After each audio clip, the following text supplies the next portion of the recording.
Hi there and welcome back to Dukascopy TV. I'm Darren McDermott. I have Alexandre Favre with me in the studio and he is a senior management consultant at Newtone Associates. Today we're going to have a look at Swiss banking, and now this is a very topical subject we have been speaking about a lot at Dukascopy TV, as the world of Swiss banking is truly changing due to the recent pressures put on Swiss banks. Welcome today. Hello. So Alexandre, tell us your views on these new pressures and regulations. Okay, so FATCA, Foreign Acceptance Tax Compliance Act, is basically a new American tax law that was installed by the Obama administration a couple of years ago. And so there's already a couple of years that has been existing, and many years that the FATCA can be completely implemented in banks. And basically the whole idea of FATCA is to, maybe not the good word is to catch, but it's basically to identify all American taxpayers that could have accounts in offshore countries in different banks around the world.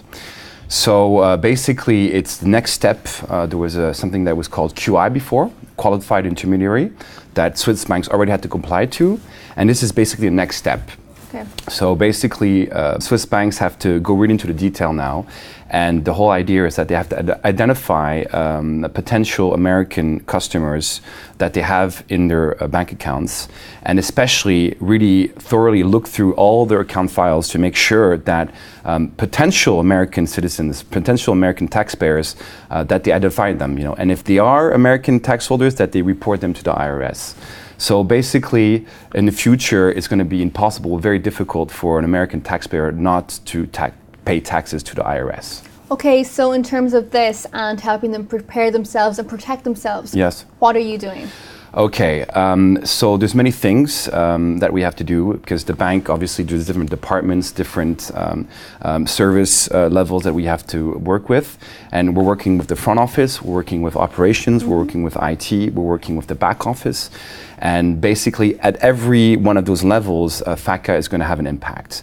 The first thing to do is already to train and get the front office on board, so they are aware of this, they can answer the clients, and if the clients have more specific tax-related questions, that the front office knows who to get information from, so different tax departments in the banks.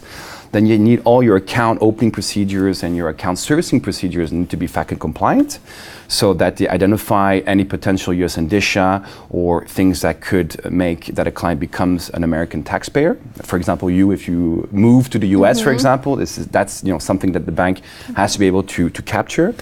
Then you need all your IT to be also adapted to be able to identify also those clients, and also this is the whole thing why FATCA is going to work in the sense for the IRS is going to work, because they have a big stick. And this stick is called withholding. It means basically that if you're not participating or you don't want to participate into the FATCA program as a bank or as a client, basically participating banks will have to withhold 35% of tax or withholding tax on your income and other revenues. So that basically means that if you are an American citizen and you don't comply with the IRS, and you're selling your American shares, you're selling Apple shares, or you're receiving dividends from American companies or interest from American bonds, the bank that identifies you as a non-compliant customer will have to withhold 35% on that.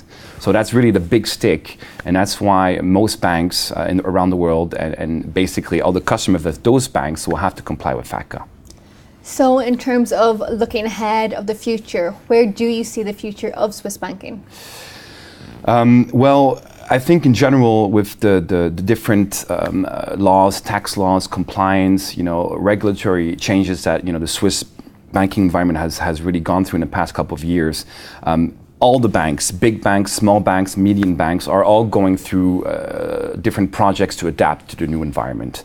I think that basically what made one of the success factors of the Swiss banking system, so the bank secrecy, this is something that more or less is going to die off maybe in a couple of years. But that doesn't mean that the banking in Switzerland is going to go down. I don't think so. I don't believe in that, because I think there is actually, there's really, the bankers in Switzerland know how to work, and they have this value added that they can give to clients, and this is always going to stay. So basically, how I see the future in banking, Swiss banking, is that you're probably going to have big banks, small banks going through all these projects to comply with all of these new rules. It's going to bear a cost, of course.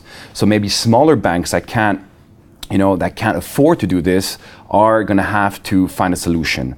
So basically, they'll have two solutions for them. So either they kind of partner with bigger banks, or also they fracture maybe their departments. So they say, okay, I'm a small bank, I'm concentrated on this market, I have a back office, I have an IT, so let's outsource the IT, let's outsource the back office. Let's get rid of maybe smaller markets where it's just too expensive for me to be compliant on. So there's going to be consolidation, there's going to be changes, but at the end of the day, I think that the real Swiss banker is still going to survive. Alexandre, pleasure having you in the studio. Thank you. Thank you very much. The pleasure was all mine. Thank you for watching Dukascopy TV. Now, we have plenty more coming up in the show, so stay tuned. See you soon.